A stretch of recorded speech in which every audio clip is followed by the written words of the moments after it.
it feels so douchey. It feels so weird. Like the whole like radio voice of just like, hey, Walla Zoo. Yeah. Which admittedly, maybe I shouldn't do it like that, but maybe don't do the Walla Walla Zoo. That's kind of my thing. That's my catchline. I'm like, it's like Rick and Morty, like wubba lubba dub dub. Yeah, you gotta. That's your Walla Walla Zoo. Hey everyone, today I sat down with comedian Hanna Evensen. As you'll hear in the podcast, Hanna graduated from Harvard, but even more impressive than that, she's one of the Chuckles alumni.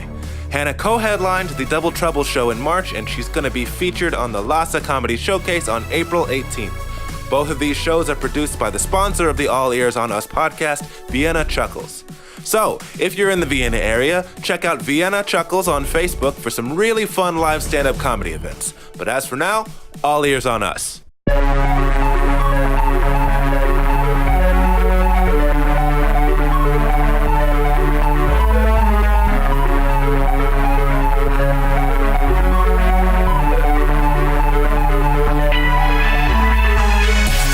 Hello, and welcome to the second episode of the All Ears on Us podcast. I'm your host, Reginald Bärris, and today our guest is Miss Hanna Evensen. She's a new comedian to the Vienna comedy scene, but she's been doing it for a while, so say hello. Hello. All right, and say goodbye, because now we got to get the real guest, Jack's back! Shoot! I knew this was going to happen. After I walked 3 days to get to your little dorm in the middle of nowhere, you're going to play me off. Yeah, I mean, it's a pretty dope location. It's a dope location if you like nature and not people. Nature? It's not, what? You're from Sweden. Don't act like this is the epitome of nature. It's my first impression. I don't like it. I saw the river. Okay, you mean the canal? Yeah. You saw a canal and you're like, fucking in the heart of nature out here. Exactly, it's like all the wild. Yeah, that's what I thought. So, we can let the listeners in on a little bit of insider info. That was not the first intro that we did. No. I'm not good at intros, as we've soon found out. But are we gonna use this one? Man, we'll find out. We'll find out. If we have another intro like 30 minutes into this, you'll know that we're starting over. Great. So if you just suddenly go, hello, I'll know what's going on. Anytime the topic gets something I don't like, I'm just like, hello and welcome. Yeah. Exactly. No, but it's definitely not the worst intro, because what I was about to tell you is that Erica, she's a comedian who is from Vienna, but she just moved to Berlin like last summer, and she comes back every once in a while. She was on the Don't Be a Pussy show. She was one of the people who was the all-female show. Oh, yeah. She was an important person in that.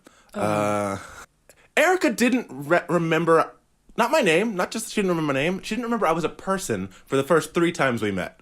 Oh my God! Yeah, like, what did she think you were? Unicorn, Reggie. I remember that little caterpillar. I would be like, "Hi, Erica, how's it doing?" And she's like, "Hi, woher kommst du?" And I'm like, I just started speaking to you in English. She's like, "Oh, you're not Austrian?" I'm like, "We've met 3 times." And then that's really weird, because I feel like you're not an easy person to forget. She's like, "Reggie, you don't understand. I do all these comedy shows. You don't know how many people I meet. I can't remember everybody's name. You can't be offended." I'm like, No. I don't care if you don't remember my name. Remember my hair. Like, just exactly. I have a meter-long mohawk made of dreads. Yeah. I'm not a very forgettable face. No. Unfortunately. Not a forgettable head of hair. But whenever she had us on, she had me and Jack on her podcast, and she introduced us, and it was like a good thing for Jack. It was like a very good introduction, like just, he's the host of this show. He's an active comedian, blah, blah, blah. Very funny guy. And he brought a +1. What's your name, little lady? It was about as much. Like, she said all those things. She's like, Jack Holmes, and then there's Reginald Bärris. No, then she said my name wrong, and then she's like just nothing for it. And then she's like, "Don't worry, I'll edit it. I'll put it in like an edited intro." So I listened to the podcast, and she does pretty much the same thing of like talking him up. And then she said, "And then there's Reginald Bärris, who's just a dude." Like, what? Oh no! Yeah, it's not very nice That's of her. Shitty. So are you gonna give me an intro right now, or? Yes, hold on. Yeah. Hello, listeners. I want you to welcome, put your hands together, make a loud round of applause wherever you're at right now for Hanna Evensen, who is just a dude. damn it. That's not how I'd want people to find out. If I was going to make that transition, I don't want it to be on a podcast with people who probably never met me before. Honestly, that might make it better because you can kind of test the waters before you have to tell your loved ones and ruin all those relationships. Right. But I don't know how much feedback I'll get. Like, which of these listeners can find me and be like, listen, good for you. I saw it coming from the first word you said in that deep, deep voice of yours. Even better because of the fact that they can't actually see what you look like. So they just like, one of these days you're going to be at like a Billa and checking out and they're like, Billy Carter Happensy? And you just like, none, Duncan. And they're like, just a dude! It's just a dude! Yeah. So how long have you been doing comedy, by the way? I guess it's like almost 2 years. A little over a year and a half, perhaps. Somewhere around there. Who's counting, right? Apparently not you. Not me. Definitely not me. I just like to live the experience. Yeah. You started in New York, or did you start somewhere else? No, I started doing stand-up in New York City. Okay. Yeah. It's the place to start, I tell you. No, it doesn't sound like the place to start. No, it's not the place. I mean, I haven't started there, so I can't say it with any assurance, but nothing about it seems like the place you want to be, somebody who doesn't have jokes yet and no one cares about. Yeah. Yeah, the thing is, like, there's so many comedians there. It's just really saturated with comedy. So, like, you really only get 5 minutes, and it's only other comedians, like, at these open mics, only other comedians in the audience. And then people, they go in, they do their thing, and then they leave. So you're usually, like, standing there, you're talking to 3 or 4 guys who are just like on their phones or writing their own jokes, preparing their own jokes and really in their head, exactly, and just like, I'm funnier than this bitch. Yeah. Or like, oh wow, it's female, look at that. How did she get in here? Those are some hilarious tits. Yeah, hilarious. Yeah, that's pretty much what it was. Yeah. And I mean, were there any, I don't know, did you do just like the open mics that were just, what was the criteria for going in? Were they bringer shows, or was it not even that? So I started doing open mics, and you kind of get to know people, and then I started being on like shows, you know, the real shows, and then I did a few bringer shows, but those suck because like it just sucks to ask your friends to pay to come see you. It's like, come to my talent show. By the way, it costs $10. I'm one of the major show holder producers, I guess is the term. It sounds like a stupid word, in Vienna right now. My whole career is bringer shows. Yeah, exactly. Yeah, true. Yeah, and it does seem nothing about. Have you seen Pete Holmes' TV show Crashing? No. Okay, well, it's just like I just watched the most recent episode, and it was called Barking, and it was about like him. It's about like a struggling comedian in New York, and it was the whole every episode. I'm like, oh, it's gonna be so good, and it's just so depressing. Like everything about it is so depressing, and it was all about bringer shows and him like having to bark on the street corner and be like, hated barking. Look, Bill Cosby's gonna come. Oh, Chris Rock's gonna come, and then. Well, at least he had something good to say. Yeah, but they weren't.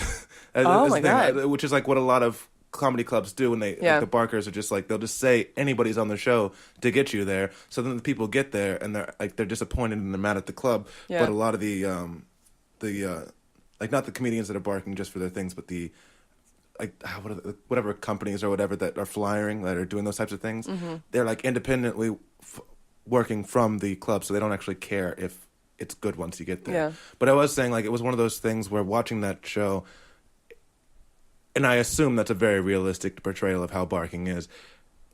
As a performer, it seems like it'd be so much shittier to have to tell them, oh, it's an all-headliner showcase. Jerry Seinfeld's going to be there. Chris Rock's going to be there.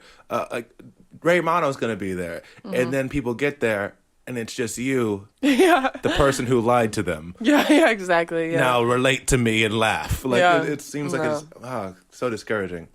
Yeah, I never lied to people, but it was still like, come see some great talent, and me. You know, like you're gonna see me too. But did you have? Was there at least great talent to say that? Was it like, hey, come see some great talent, and my friends that are also on the. I mean, there was some decent talent usually, but like.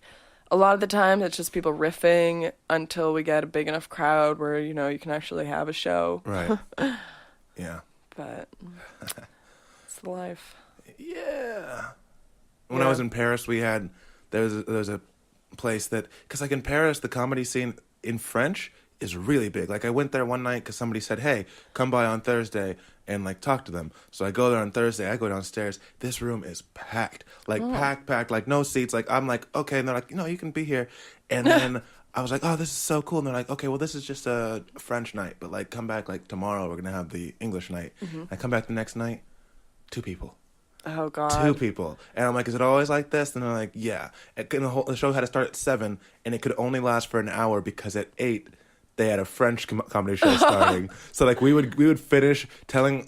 There was one I went there, and like I like the people that were there. So it's not, and I love like the organizer. So it's not like I'm talking shit on them. It's just and there are better parts of the scene than this. This open mic just isn't the most upscale professional type thing, but it's an opportunity to work out 5 minutes at a time. But I got there, and the host was like about to call up the first person, like he'd been like riffing for like 10 minutes or something like that, and about to call up the first person before the first audience member came into the room, and he's kind of like, what's going on in this room? And they're like, sit down, just stay. And he's like barely spoke English at all, so he's just like staring at it. And, yeah, he's just kind of staring blankly, and then we finish. We have to like wrap it up right at an hour, and as we're going upstairs, we just see this line that's like from the top of the stairs out the door onto the sidewalk that just files in past us to go to go watch a comedy show in French immediately after we finish our open mic. And yeah, it's kind of like when, like in New York, the tourists are always the easiest victims because they have no clue what's going on. We're like, come in, it's a fantastic show, get in here. Then we sit them in the front row, so it's like harder for them to leave. They're like staring, and then the comedian tries to like interact with them. They're like, so where are you guys from? And they're like, do not even talk to me right now. I'm still alone. mad at you. I'm still upset. Yeah. How often did you get to perform then? I did a couple. I mean, in New York, you can do like several mics a night if you want. I mean, there's a limitless. Even at a low level, like you're still able to get that many spots when it's bringer shows and open mics. I mean, bringer shows depends on how many wealthy friends you have, I guess. But like just open mics, you can do anytime, anywhere. Sometimes you have to like email beforehand or whatnot. But how much? Okay, with the bringer shows, how much of the concept is bringing your friends as opposed to just flyering and getting like barking and getting people barking for listeners is when you stand out on the street corner and just yell at passersby and try to hand them flyers to get them to come to a show that they didn't know about. Like bringer shows, I usually it's really hard to bark for them because you really need you'll need like 5 people to really commit to going and paying for it. So it's a lot easier to do people who you can count on showing up. But like barker shows, then you just stand outside and you like, it doesn't matter who, it's just anyone. Right. Yeah. Sounds fun. Great times. Yeah. But so you specifically, how often were you able to do it every night, or were you? No, because I was working full time, so I was just doing it like a couple, maybe 3 nights a week or so. Yeah. And what kind of job does one have with a degree in planetary science? It's just like a globe that was maker? my minor, so I had a major in something worse, a lot worse. What was that? We'll just talk about that later. But it was it was social studies, which social studies in the sense of maybe like social sciences and anthropology, or like humanities and geography? I mean it was actually, I really liked it. It was a cool major, but it was a mix between economics, statistics, sociology, political science, and then you kind of have to like make your own field. So it's like all over the place. It's really just like for people who have no idea. It's like a fancy undeclared. Yeah, exactly. Yeah, that's actually what I used to call it. And I'm like, pretty much haven't declared anything, have I? But so yeah, that's what I did. And then I worked as a paralegal in a law firm.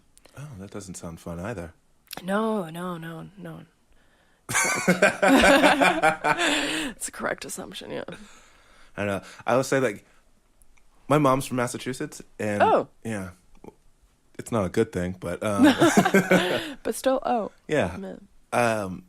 And I don't know, I think she's kind of always had this like whole like, oh, we're from New England, I can't do the accent because I talk like a human being. But she had like this whole like New England thing, and like I wanted to go to MIT when I was younger. Oh. And then I didn't. You don't say. You know what my job is, right? Yeah. I did not. I wasn't successful. Well, I mean, I went to Harvard and we're doing the same thing. So Fair enough. Yeah. There you go. And somehow I managed to be a step up because I have the 2 microphones. But Shit. boom. But yeah, like I wanted to go to MIT, and there's a part of me that's always like wanted to just like I wish I had applied to like Harvard or something like that just to be like, I got accepted. Because I feel like I probably, if I applied myself more, because I didn't do the most, I kind of like, I was really good at school, and I could just kind of, without doing my, like paying attention and doing homework, I was like really close to the top of my class. And Really close.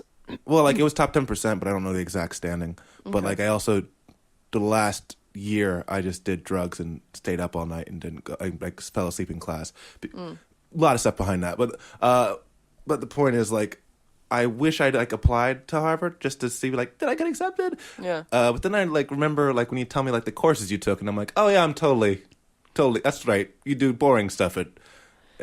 Yeah, we do a lot of like learning and that kind of shit. Yeah. That sounds miserable. Why would you do that? You know, I asked myself the same thing for 4 years. I was like, why am I learning? Why am I expanding my horizons right now? I went to a music school, and I was still like, you could kind of cool it a little bit on this whole education. I came here to not have to go to class.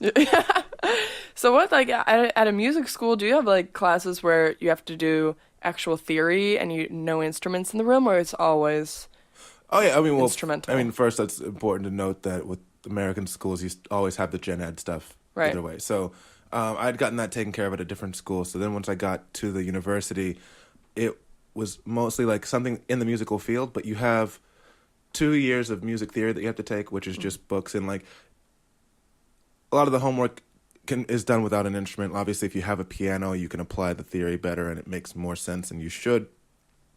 Theoretically, you should be applying everything you learn of music theory to the instrument. But I feel like, at least the university or the schools I went to and all the classes I've seen, there's never a big enough focus on doing that if your instrument's not piano. Everybody in the music theory class has whatever instrument they play. So it's not like, this is music theory for clarinet people. This is clarinet people. I'm sure my university would be proud of me for that word choice. And this is for guitarists and this is for pianists. It's just music theory. So they never tell you, like, stress enough, apply it to your instrument and make sure you can make it make sense to that. But yeah, there's a decent amount of stuff that doesn't have instruments, and then like history and stuff like that. It's awful. The word pianist makes me giggle. I didn't hear you giggle when I said it, or when I you was said giggling. it. I was trying to. I'm controlling myself right now, but in a minute I'm gonna lose my shit. I'm just gonna wait patiently. Minute of silence. Oh, that's cool. That's very interesting. Yeah. And how did you like reach this hairstyle? Was it like a slow evolution, or was it just one day like boom all the way? Yeah, I went from bald to this in one day. Fantastic. Fantastic. Well, so I mean, you know that I'm mixed. Yes. So I have a blonde afro, more or less. I haven't had it for years, so I'm assuming it's still similar. But like when I was a kid, it was a blonde afro. Okay. And I was made fun of a lot, believe it or not, because I didn't live with my dad. So I moved to a small town when I was like 7.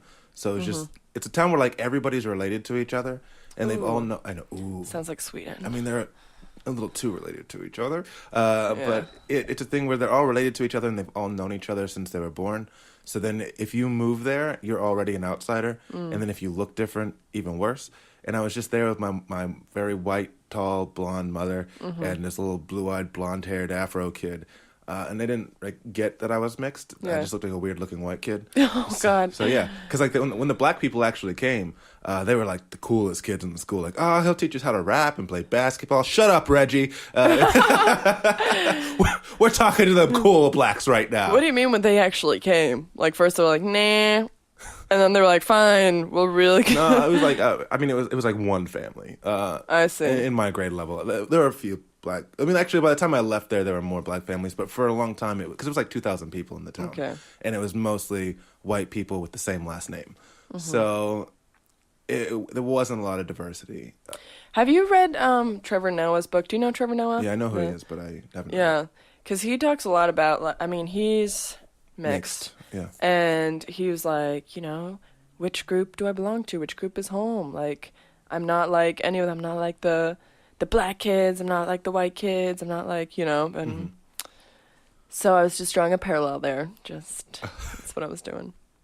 No, I haven't read it, but like, yeah, it's just one of those things where you don't really fit in with either group. But though there is within the States, it's kind of a thing of, for the same reason that Obama's black and Blake Griffin is black.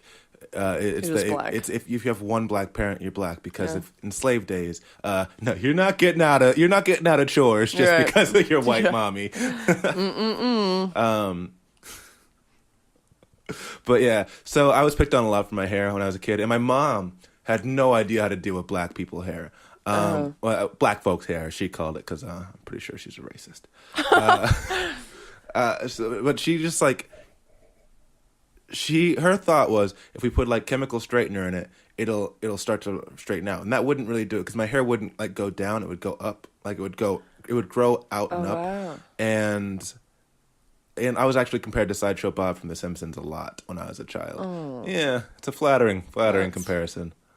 And she was like, well, maybe if we let it get really long, it'll just get so heavy that it just straightens out. Like the unfurling of Rapunzel's hair down the side of the tower. Just And that's not how hair works. That's not how it's not how science works at all. And it just like, it grew out and big, and I was made fun of a lot. So then I ended up like trying to go to like get a professional straightener to get like, what I probably should have gotten a weave, because that's what I found out later, because I'm like, oh, black people on TV have straight hair. No, they have wigs. So like I went to do that, and this guy, happened to be a black guy because we went to the city to do it, and there happened to be a black guy there who was just like reading his magazine. He's like, oh, son, you're never gonna have that hair. Like, no, I don't know. It was just like, it's kind of like sage black guy who's just like, stop trying to have white people hair. You're not going to. And then I like got it cut short, and then when it started growing back out again, it started getting like, eventually it started being dreadlocks. And I had a full head for a while, and then one of my friends, her little sister, she would pull my hair all the time.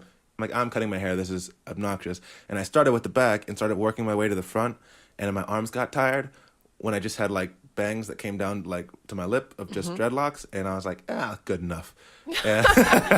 So you got this, basically, this is a half-assed job, is your hairdo. That's... Yeah, I mean, that was the start of it, because then like I was like, oh, I'll do the top, because I kept maintaining it, and then I had it like, eventually like a couple years later, I had it like mohawk going back, but I still had my sides, and for a while I had cornrows on the sides, and then I finally just shaved and made it a mohawk. Okay. Yeah.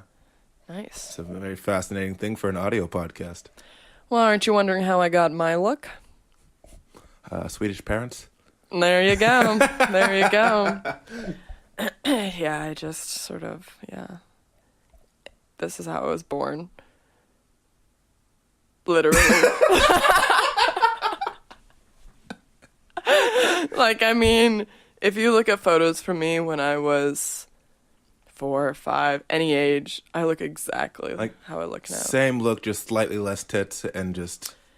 Yeah, no, actually probably the same amount. Yeah, no, actually, yeah, you'd be surprised, but it's, I mean, this is it. You are making such firm eye contact with me. which is very odd, when it's like, in the times when you like have these kind of like quiet, awkward statements, but the firmest of eye contact, it's so incongruent. It's like... Yeah, you're right. I'm an awkward person. I'm just now noticing that. I don't know, I think it's funny how, I mean, you less so than others, because you just haven't been here as long, but just in general, like, we hang out as comedians, like, at open mics and at shows, we hang out enough to where, like, you feel like you know people really well. Yeah. But then, like, you actually, like, somebody asks you a question about them, and you're like, I have no fucking clue how old that person is. Right, yeah. It's like, oh, is that person married? Yeah. Maybe. Where's it from?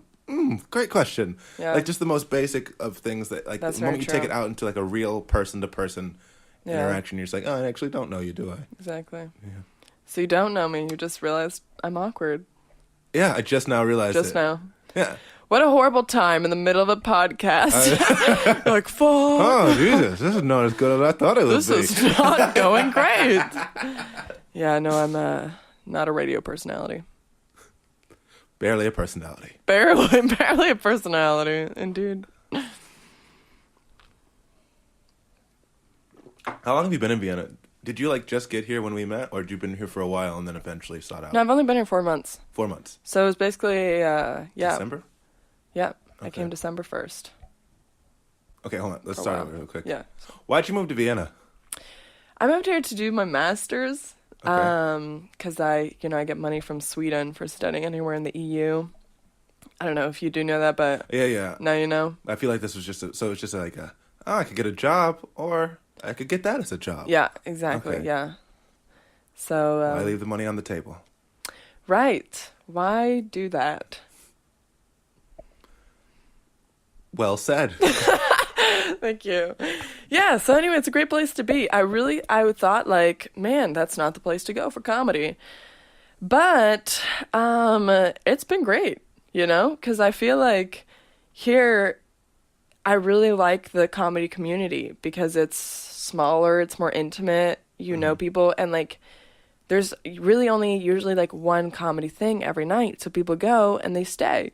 They're not like, oh man, I'm hustling in and out, I got it, I just like how you're making fun of them for like, oh, I'm trying to further my career. Well, but they can be so obnoxious about it, because it's like the pretense.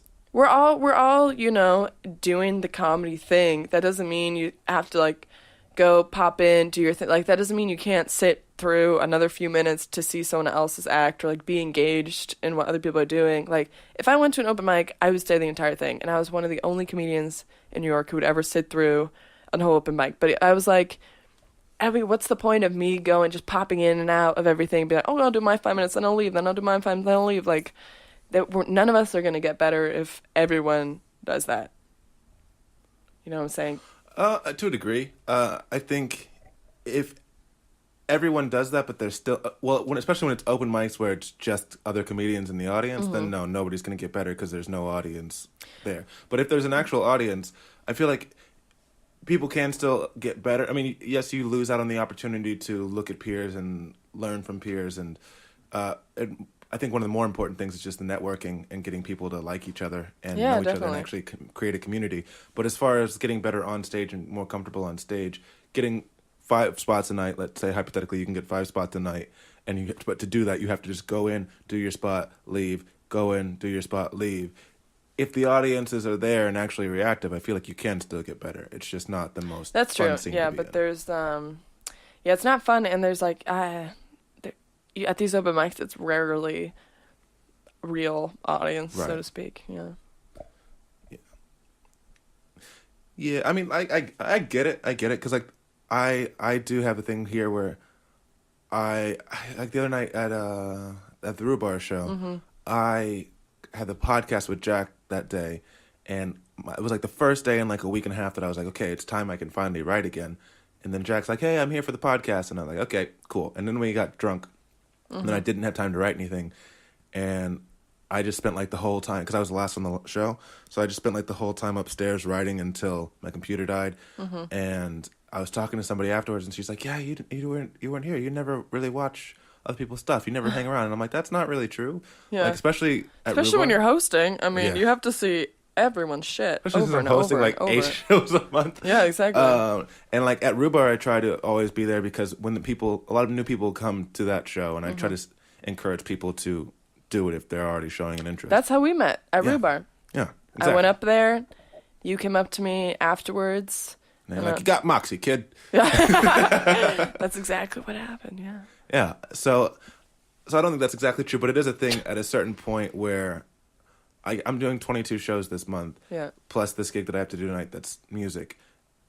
And at a certain point, like a friend was like, hey, why don't you ever come to see my 90-minute cabaret solo program? And I'm like, because on one of the 7 nights I have off this month, I don't want to sit and watch Yeah. a show for 90 minutes in German. And I'm sure what you're doing is great. Yeah. I just I'm still busy afterwards. It's not just this. Like the amount of people have come up to me and been like, "Oh, Reggie, wow, oh, you're working so hard. It must be so hard just sitting there writing jokes." And I'm like, "Oh, if I were writing jokes all day, I wouldn't be complaining right now." Like, Yeah.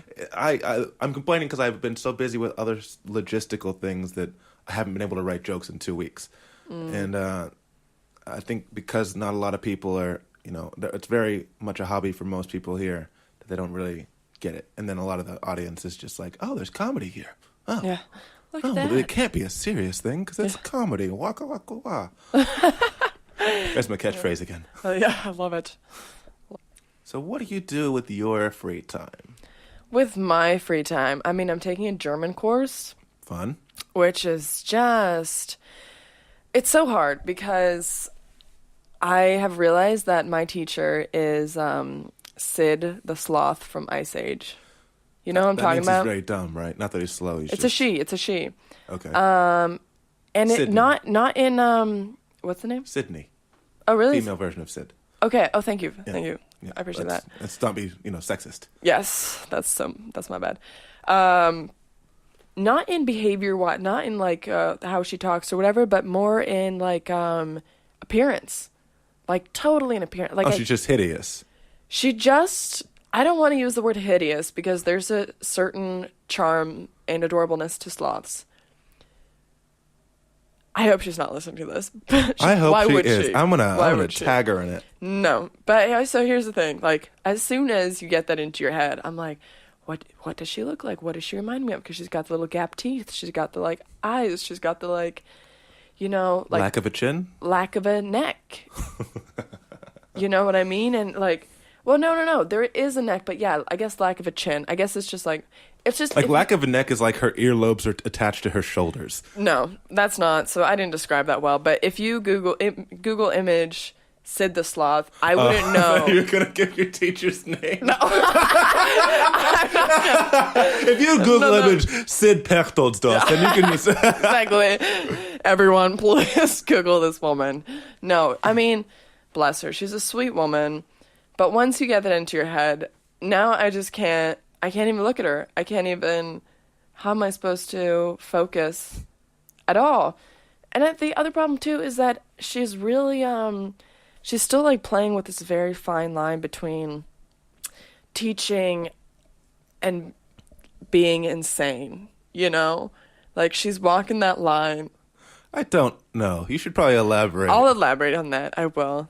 Thank you for asking to do that. But it's the kind of thing where like, like I don't know how many language courses you've taken, but she does this thing where like if someone asks like, "Oh, what's a ferd?" she'll start acting it out, which is not, you want them to get it without saying in English because we're supposed to just be German. Right. But she takes it to this point where she like literally has to become the horse for the sake of our learning before she's satisfied. So she's like prancing around the room. Licking a sugar cube. Yeah, she's like, and she's like jumping around the room. She's like, has become the horse. I mean, it gets to the point where we're like staring at each other. We're like, what has happened? Just imagine just like Jared Leto when he's playing the Joker. He's like, "Don't break my character. Yeah, I can't." Exactly. Yeah. So I'm like, what will happen if I'm like, like how do you say, broken bone or something? She'll break her bones. She will go there. This woman knows no bounds. Does that make you not like the course at all? Is that what you're saying? Just because of the teacher? In the beginning, I loved it because I was like, here's Sidney the Sloth, prancing around like a horse. But then all your homework is just watching all the Ice Age movies in German. Exactly, yeah. But then after a point, it's just like, man, I just can't do this. What level is your German at? A 2.2. Okay. That's pretty good, isn't it? It's fine. I mean, it's like... The thing is, I don't remember what A 2.2 exactly equates to because when I started my German course, I started in the advanced course. And which institute are you at right now? Are you at the one... I don't know if I want to say that now that I've, said the whole fair. sloth thing. Is it something that the university suggested to you? Or is it just something No, independent? I just found it independent, okay. yeah. Because I went to something that the university suggested, and the university to get in to start your programs, you have to be B2, and what the school they sent me to doesn't actually give you that kind of system. Like they don't tell you now you're B2. They just have like a beginner course and an advanced course, and if you pass the advanced course, then apparently you have a B2. So I went in there and I was already in the advanced course, and then when I did French last year, I had a one like basis course, and it went from nothing to B1 in one semester. So I don't really have a good frame for where A2, what you actually know at A2, because I never had a test at the A2 level. But like, what about like if you went to a store and you needed to ask for that stuff, ask for like, where is this thing? Yeah. Where's that? Basic small talk with, not that small talk's a thing in Austria, but the basic things like zwei bitte, exactly. You went really basic with that example. I'm just trying to set, the parameters here of what we're talking about. Well, I get it. Set the expectations low. That is my motto. That's your motto. Yeah. Set them low and you're less likely to disappoint. Okay. Less likely. Oh. You're still going to disappoint, but it's just not going to hurt as much. Do you want to talk about something? I feel like this is a personal story. You're just trying. No. I would explain the story, but it'd probably be disappointing. Okay.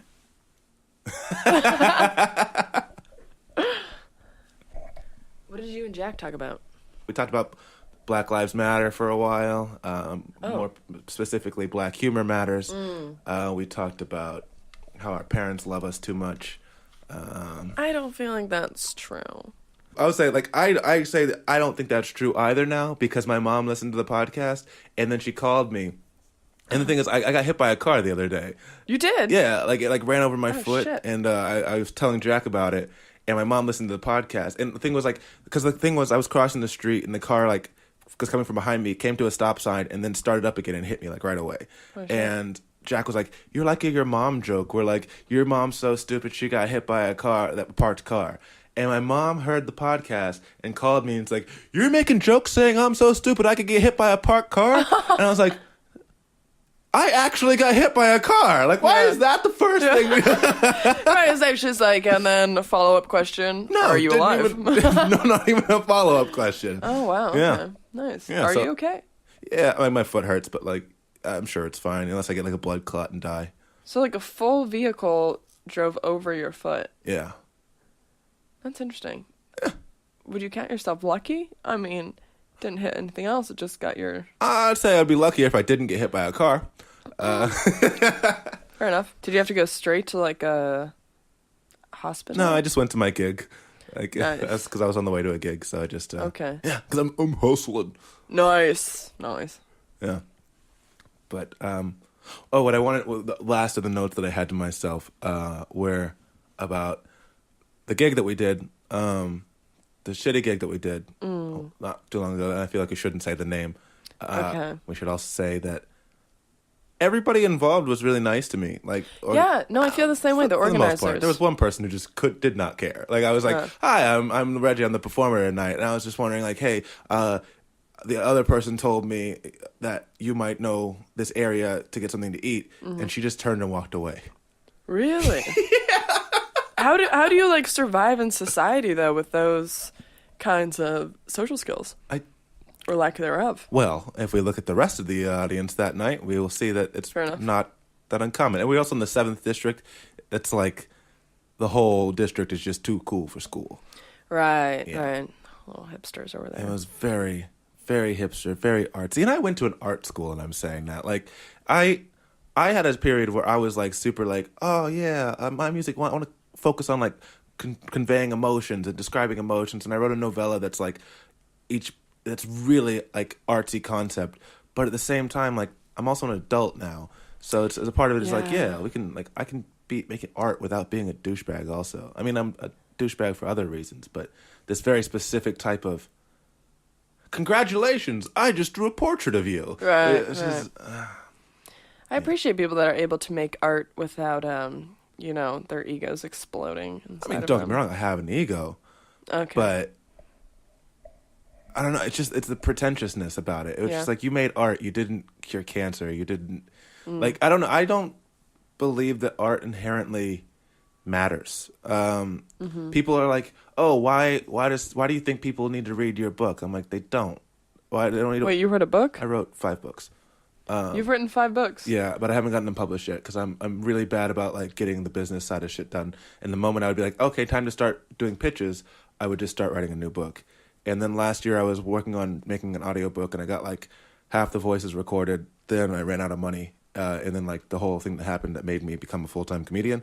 And I was like, I can't afford to focus on making this anymore. So it's still not published, but yeah. So, but like when I was telling people about it, they're just like, why would they want to read your book? And I'm like, why do they need to read your book? And I'm like, no. What's your book about? You've never gotten that question before, have you? Never once. The last one I wrote was about a kid who's American. Oh, so they're like fictional stories? Yeah. Okay. It was an American kid. As soon as he finishes high school, he wants to be a writer, so he goes to Brazil for a trip for the summer so he can get some inspiration and real world experience. And he doesn't want to do Europe because that's like everybody does a Euro trip. So he goes to Brazil, and when he gets there, he finds out the country's in political unrest, and there are a bunch of riots, and he ends up getting kidnapped and taken as hostage with a bunch of other people from his hostel. Look at that. Yeah. I thought it was going to be like a how to get dreads. Do I look like a guy who can tell anybody how to accomplish anything? Well, specifically with the hairdo. No. I feel like you've done a great job. Everybody asks me, they're like, how do I get dreads? I'm like, step 1, have a black father. Step 2, once you get that done, talk to me. Yeah. They never come back for follow-up. They never do. They're just not committed enough. Yeah, not trying. But, yeah, I just feel like when it's like, even if it was like the newest, Moonlight, just won the Oscar for Best Picture. And if you say, like, why does somebody need to watch Moonlight? I'm like, they don't. Nobody needs to watch it. It's fun. You can learn from it. Potentially, you can enjoy it. It can be a captivating thing, but your life will go on just fine if you never watch that movie. And if you never watch any piece of art. I feel like artists, especially with the Oscars, you look at it, and it's this tendency to be like, what we're doing is so important. Oh, yeah. It's like you're making pretend, you're entertaining people, you're making people forget they're going to die, which is nice, but, like, it's not important. As compared to comedy, which is... It's also not important. I'm amazed that people come to shows. Like, every time I'm just like, oh my God, you guys you're here. This is great. Yeah. Not that I think, like, oh, why do you need to hear my joke about whatever? Like, how will you survive? How will you survive if you don't hear my Hitler joke? It's not important. I just want to do it, so therefore I pursue it. But nice. If I die tomorrow, the world is not missing out for my lack of art. Oh, that went to a dark place. You know what? Your jokes will live on forever, because I'll tell them. Without crediting. Without crediting. I'll be like, people are like, see, black. I'm like... You just do my whole routine, and instead of saying I, you're like, so there's one dead guy. They were like, is he like black? And he's like black. Like... Yeah. Can you believe that? Anyway, what a great guy. Sorry, I'm still stuck on the concept of just mashing all my black jokes with your jokes about your brother is just the most hilarious thing in the world to me. That would be it would be so something polarizing. else. Yeah, I won't. We don't have to describe any of it, but it's just I can actually cut that part out. But it is. No, I mean because I tell a lot of jokes about my brother who's disabled, just to give the audience some, if you want to. Yeah. So, she has this. She has a lot of jokes about her brother who's disabled, and I have a lot of jokes about my father who's black. So, pretty much the same thing. But we're doing the Switcheroo show for April Fools, and it's all like the twist behind it is that like we're all telling another person's jokes, but we have to do it as if they're our own. So we've got like Hannah has jokes that like can only be told by a woman, and now it's gonna be like Jack who's stuck telling a joke about seeing his vagina for the first time. Amazing. And it's gonna be fun, but like I don't think we should do it because I don't think that the audience would follow us that far. But the idea of all the jokes that she makes about her handicapped brother and all the jokes I make about my father, if we just told those jokes exactly the same, but just switched the things. Certain keywords. Yeah. It sounds horrible though, like I make jokes about my brother. I wouldn't say. I think because this is something I had this conversation with a lot of people who have seen my sets. Mm-hmm. The joke is more about how people react to him or funny situations we're in. But people are always like, anytime they hear disabled or they hear you make, Mm-hmm. in comedy talking about someone who's disabled, or if I say the word retarded, especially, people are really just sensitive about that. It's like, they're like, oh man, like you just really can't laugh about that. You can't joke about that. And I disagree. Obviously, because I make jokes about it all the time. Because that's what I do. Can't I? Because I'm pretty sure I did. Yeah, because that's what happened.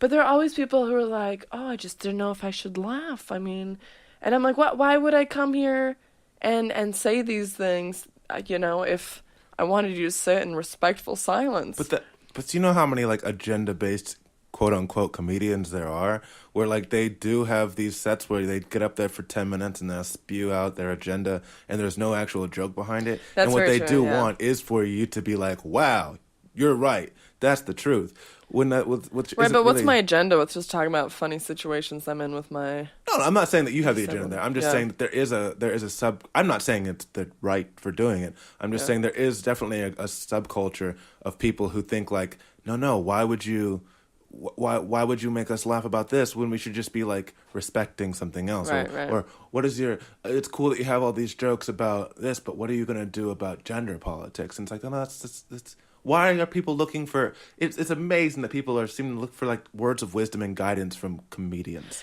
Yeah, I feel like they're really, comedy, it has to be funny. That's the definition. It has to be something where it's like, what you're trying to do, number one, first of all, is make laughter, Like, I don't...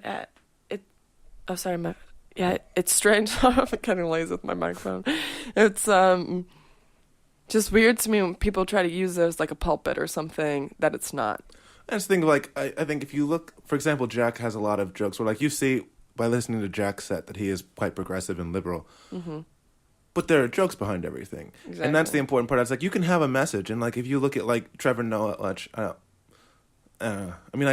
don't know. When we were talking about Trevor Noah earlier, I do feel like sometimes he gets kind of on the preachier side where it's like, okay, you didn't really develop those jokes as much as you could have because you just wanted to get to the message.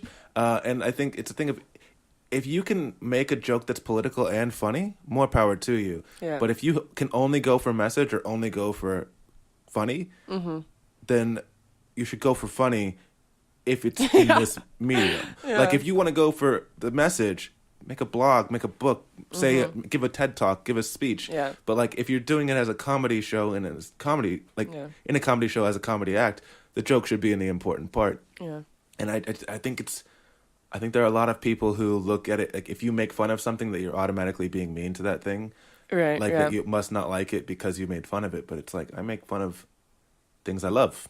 Like I think I might have touched on this the other day, but it is like I make fun of my mother. I love my mother still. Yeah, exactly. Yeah. In that boat as well. Yeah. No, I mean, what I love about comedy is that you can point out things that are real and like that people haven't really seen the humor in yet. Mm-hmm. And then you're like, look at this thing and here's why it's funny. And then people are like, haha, yes, that is funny. You can't just be like, look at this thing, it's fucked up. Why are we like this? Like, no, the beauty about comedy is that we're sitting here, we're laughing about things that can be issues, can be problems, can be things, but like we're laughing at it, and that's the...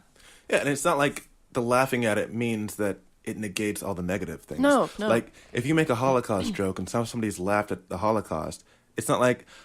Anytime I make a Hitler joke, I don't make that joke expecting people to be like, ha ha ha ha ha, and walk away and be like, you know what? Hitler wasn't so bad. He wasn't so bad, he just made me giggle. Yeah, exactly. Now that I think about it, he was right. Like, that's not what it's about. But it is a thing How bad can he be? Bring us this chuckle into our lives.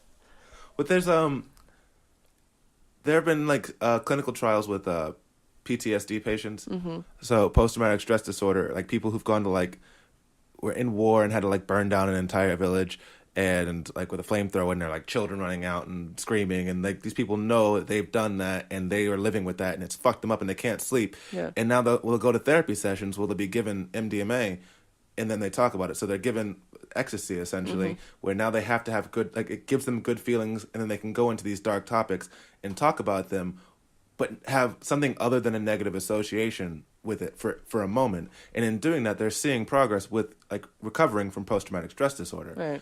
And it's obviously, I'm not saying that comedy is the exact same thing, but it is still a chance to talk about something that's usually dark and just have some other association other than just this is horrible, this is horrible. You can have like one positive thing associated with it, and it doesn't take away the fact that the Holocaust was bad and we all agree it was bad just because you made a Hitler joke. And or it's like things that like people might not even know, or it's stuff that they don't think about a lot. You know, like if you bring up these issues in a way that like you can have audience members who, I'm like with the disabled thing. Let's go back to that because that's, you know, what I've been doing. But like a lot of people, they don't know a lot of people with disabilities, or there are so many different disabilities they have no idea.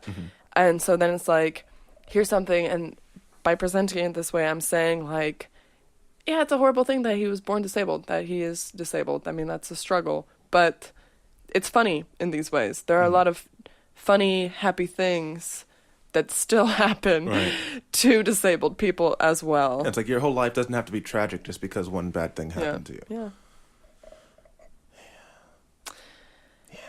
So what's the next note you got? Well, I guess going back to, it was the, so that gig that we did with all the artsy people, it was not fun. It was not a good time. It was like, no, because we were like another piece of art that people felt like, let's observe and chat about it while it's happening. I felt like I was modern art, and they were like me, where like they were just watching and just like, I'm not sure I understand what this is. Like, so what's this going for? Yeah, like it's very abstract.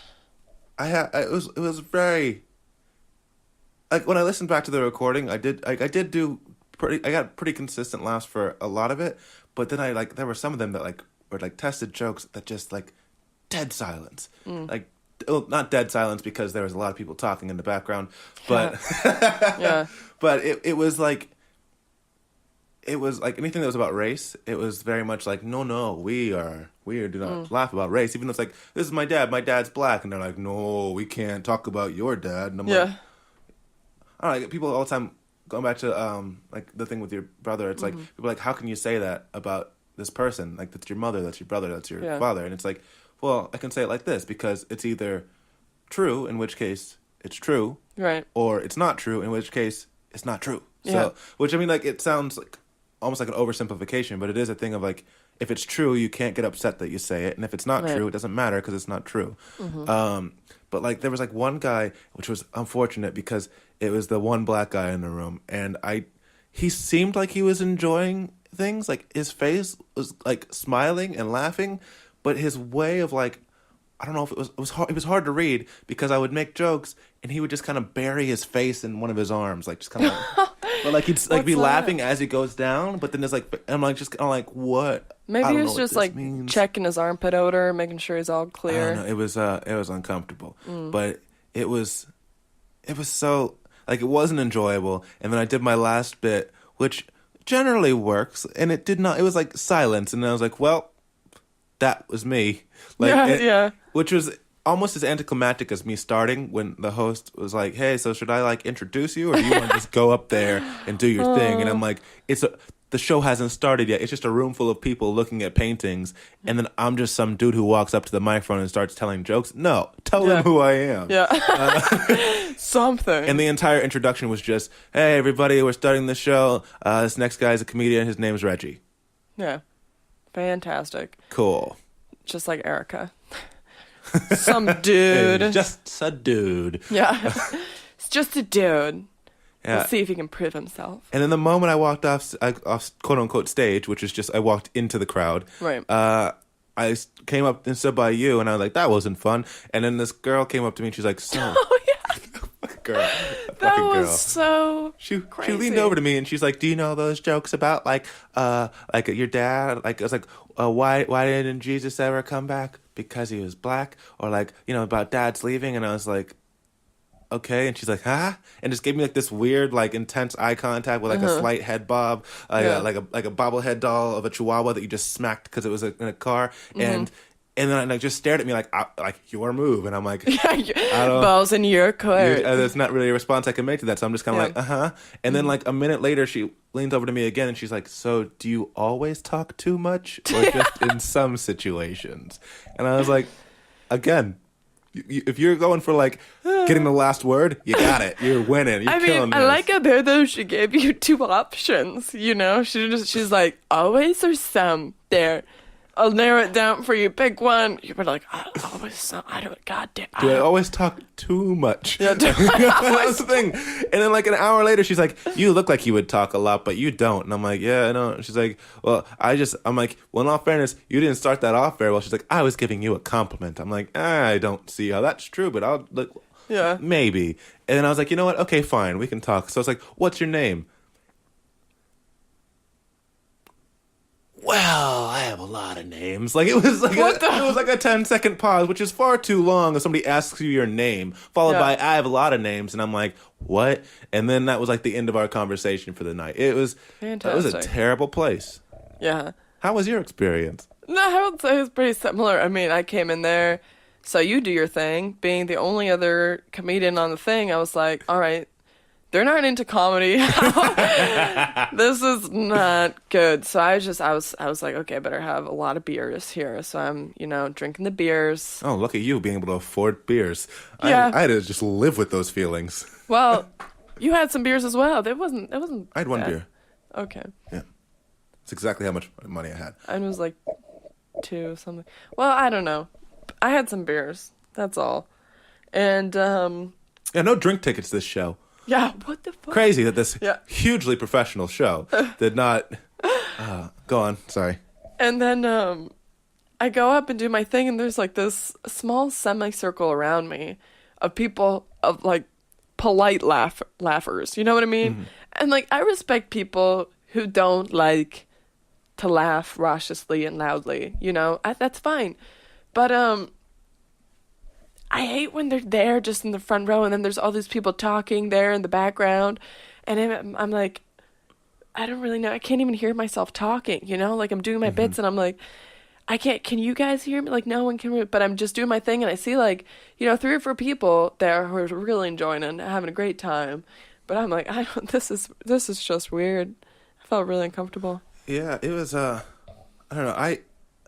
That's one thing about Austria, I feel like, is you get a lot of people who aren't very comfortable laughing. I did a show, I think it might have been the Last Losses show. I said a joke, and a girl, like, laughed and then apologized. I was there. She cracked up. She was laughing, and then she's like, sorry. Exactly. I'm like, what are you talking about? Yeah, this like, you paid to come to hear funny stuff. Why would you not be allowed to laugh? That was weird. Yeah. But... What is the worst hell gig that you've had then? Because I can't imagine that. I mean, the show that we were both at sucked, but I don't think it would make the list of worst shows. Let's see. Oh, I know. There was this place. Am I holding this? No, you're good. Okay. There was this place in New York I went to. It was the first time I had been to this club, and it was like 5 in the, evening/afternoon. So I was like, it's not a great time, but I'm gonna go check it out. It's probably gonna be other comedians. Mm-hmm. And it also said like free drink included. So I was like, that sounds nice. I mean, usually you have to buy a drink. In New York, you have to buy one to go to to perform in the mics. And so I go in, and it's this like older guy, like a really old dude, who's like the host who I've been emailing with, and then like 3 other people. And he's like, what do you want to drink? And then he goes into this bath. There's no bar. He goes into the back room and literally like pours together a drink out of his own materials that he's brought and just comes back with this plastic cup of like something pink. And I was like, yeah, I'm definitely not consuming that. Mm-hmm. He puts the host on and we're like in this weird underground cellar. So it's me, this guy who's the host, the old dude who disappears like as soon as we start. So it's just like 3 of us there in this room. The host starts. Wait, 3 performers, or that's the Yeah. entire room is 3 The entire people? performance, just 3 of us. Okay, Yeah. but and we're all there's an performers. audience. No. Okay. No. The it's just 3 performers. That's the audience and the performers. That's what this is. Oh. The guy who's hosting, was actually, I don't know how to put this. Even having a brother who is mentally challenged, this guy was mentally challenged. I know mentally challenged. He definitely. It was the weirdest thing. I was like, I don't know. Is this some kind of like special open mic? I don't know what's going on, because he goes up there and he's really challenged. How are the other performers? Where you just like start scoping them out? Like, what are you? How far apart are your eyes? Exactly. I was like, what's going on here? So there's an old dude, another old dude, and then there's like this black guy. And the black guy and I are, because we both talked to this weird old guy, and we start like looking at each other and like, communicating with our eyes, like, what do we do if they just lock it? Like, we're like, How long we was have your to get out set of here. supposed to be? I With mean, only 3 people. If they still are just like 7 minutes. That's how New York is. They're like, we're just 3 people. They're like, no, keep it, can't spoil them. So we're doing everything. And this dude and I, we're like at the same age, and we're like, what the fuck is going on? Like, we're looking at each other like, how? Because, the old guy is trying to talk to both of us, and he was like, Hannah, come sit over here. And he was like, can I talk to you privately for a moment? And he's like, I'm gonna put you on my show. This, like, it was just the sketchiest thing, right? So we're like, what do we do? How do we get out of here? And then they're like, okay, it was my turn to do my set. So I'm up there, I'm looking at, the 2 other people who are there, and I'm just like, how? Like, I don't even know what to do here. I don't know. That was the worst. That was my lowest low. I'm like, why am I doing this? Who am I? What's going on? I think the 2 worst shows I had. One was my mom's friend had been like helping me out financially for the past 3 years, and she died in December, like at the beginning of December. Oh no! So like she was paying my rent, and I was getting $1,000 a month because I owned the company that she was taking care of, like running. So now I'm just like stuck with a company that I don't know anything about, and all of her stuff's locked up. Oh shit! So like I'm dealing with all of this, and it's like I get a phone call like the day before my rent's due, and it's like, hey, this person's dead, and obviously we can't pay your rent anymore, and we can't give you the money anymore. And I'm like, okay, cool, because I was like just about to be like where I'm like, okay, this month I'll catch up on money, and all that had happened, and then we had a Kamladen show, but it was the day of her funeral. So I had to get up at 7 o'clock in the morning, take like a half-hour bus ride down to Westbahnhof, take a 2.5-hour trip to Salzburg. Then I had to walk for an hour to a cemetery, watch this funeral of this person who had kind of like kept me alive for the past 3 years, and I don't like know what I'm going to do, and I don't have a job, and I have to like renew my visa in 4 months. And then after that, I come back, I take a 2.5-hour trip back to Vienna, I walk straight to the venue and start setting up for the show. Oh my god! And it was like, it turned out like the audience was okay. It wasn't like, and like when I did the first like 10 minutes, it was like the audience was like kind of lukewarm, and it wasn't terrible, but it was like everything else on top of it. Like I'm just like trying not to like burst out into tears on stage. Exactly. And one of the comedians, he's just like, I won't do the impersonation. He's just like, I don't know, it's not that bad an audience night. I'm like, it's not the audience, dude. And I like explained everything about the situation. He's like, yeah, I'm just saying the audience isn't that bad. So like, it's not, shouldn't worry about it. I'm like, that's not the issue, dude. Yeah. Like I was at a funeral, like that's been my entire day. He's just like, yeah, but like I just think the audience, like they're not that bad. I'm talking about the audience. Yeah. Please don't come in here with your personal issues. That's rough. Power to you for still going through with it. No. Well, I need the money. But like also, like that is kind of thing, like you have to power through and do it. Yeah. But that one sucked. And then, but I think like as far as actual shows go, one of the worst was the day before New Year's Eve at Wombats. And it was before we got like the promotion to where people like at the hostel kind of knew it was going to be happening. And it was the day before New Year's Eve, and it was like full, but no one gave a shit. And I also I was on antibiotics at the time, so I couldn't drink. Oh shit. And I came in a bad mood anyway. So then I'm like, now I can't drink on top of that. And I tried riffing with the crowd a bit, because there was this one guy who was kind of being an asshole, but I'm like, oh, let me riff. And like all my instincts were just completely off. And like and I just lost the crowd very quickly. And I had to do 2 hours of hosting. And it was so loud. Like, you know, you try to, like, tell people, like, hey, guys, if you just, like, lower your voices while the show's happening. But it was so many people that you couldn't address it anymore. It was, like, literally everyone in the venue was just talking loudly to each other. Oh, my God. And, like, you try to, like, address it on stage, but at a certain point, you're just like, no, I feel like I'm the problem here. Like, it's me. Like, Oh, no. I'm interrupting them Yeah. at this point. And again, it was like 2 hours of like every 7 minutes I had to get back on stage and be like, hey, guys, listen to us. And it was just like, it was awful. Wow. Yeah. It's really progressed from that. I mean, have you ever felt like, oh, man, the crowd was perfect, but I just, like, personally bombed? When you say that, do you mean like they reacted to you well and you felt like you bombed? Or No, you like, just... wow, they reacted to everyone else, and then I went up there and just forgot everything, or, like, I did so bad, I was stumbling, like... Yeah, a lot. Especially once I started hosting. Because, like, I'm getting better at hosting, but I'm still not, like, in love with it. And, like, the Kromladen show, I usually do pretty well there. And Wombats I'm getting better at. But Wombats and Lhasa are two rooms where I'm almost guaranteed to eat my dick off on stage. Like, I just get up there and, like, my job is pretty much just talk until everybody's paying attention. Yeah. And then everybody else does well. Yeah. And then, like, everybody does well, and then I get back up and they're like, oh, you again. I'm just like, Oh, all no. right, cool.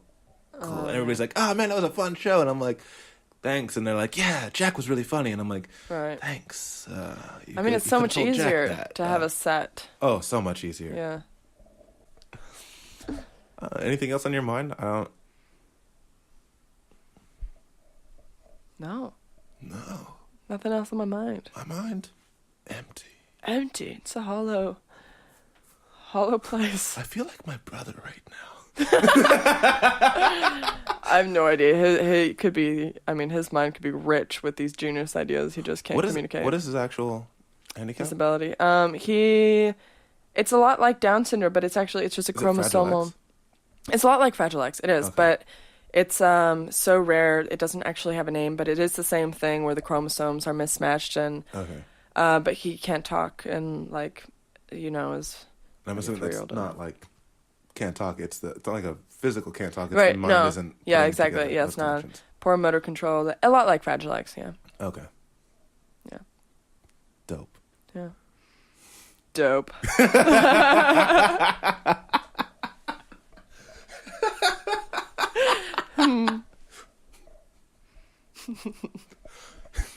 If your brother's condition was a play on Broadway, that would be my review.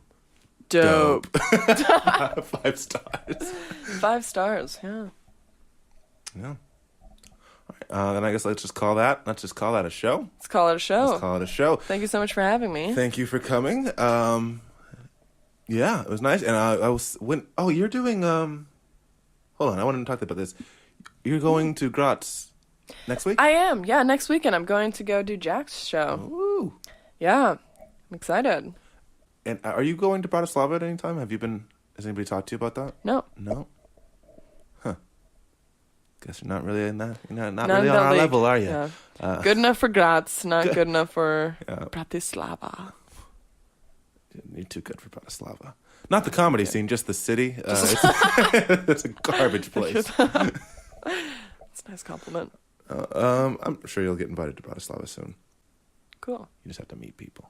Yeah. Rub some shoulders. Network. Elbows. Rub shoulders, yeah. Just rub Don't some stop at shoulders. elbows. Really get in there. I feel like if you give Nasi a shoulder rub, she'll really let you on a show. She's like, wow. Hey, got any free spots? I don't know. We just ooh. Yeah. Ooh. That's nice. Those some strong man hands. Some dude just started rubbing my shoulders. I'm a dude. All right, cool. Well, I'm sure we'll be seeing more of you as long as you're here. Yeah. Which hopefully is a while. Yeah. We'll see. We will. Could be 10 years. Could be 7 minutes. Could be lifetime. Could be I'll leave right after this because I have to go. I peaked. I was on Reggie's I was on Reggie's podcast in his luxurious studio, and I was like, it's not getting better than this. Time to go back to New York and show them my triumphant return. Yeah, exactly. I'm back. back. Booking Madison Square Garden. I'm back. Oh, show us what you got to offer. Pretty much the same jokes with one extra punchline. Yeah, exactly. Woo. Yeah. Cool. Where can we find you online? Facebook, Hanna Evensen -comedy. Word. Word. So, yeah, everybody should go there and check her out and check out the shows that she's on. I'm sure. Do you do the professional thing and put them in your events list? Of course I do. Of course I do. You do. I'm sorry. I'm Why a would I doubt your professional. professionalism? Yeah. You were in New York. I'm sorry. Yeah. God. You're on your hustle. Yeah. I'm still hustling. Yeah. I love how you get the deeper voice as if it's necessary. 'Cause it's I always feel like men. everything you say is just making fun of people now. Just, I just want to. I mean, my personality is just an impersonation. This is not who I really am. I didn't even go to Harvard. That was just a joke. I'm just making fun of people who go to Harvard. I'm like, this I is how it would be I if I attended went the there. classes, but like I got the degree, but it was all part of a parody. Exactly. It's just satire. It's art, It's really. like Dice Clay or Andy Yeah. Kaufman. Exactly. That's all it is. Perfect. Well, perfect. Anyway, so Hanna is going to be involved in a bunch of stuff going on. She'll be back at more shows from Vienna Chuckles. In the meantime, that's it for us today. Thank you for listening. All ears on us.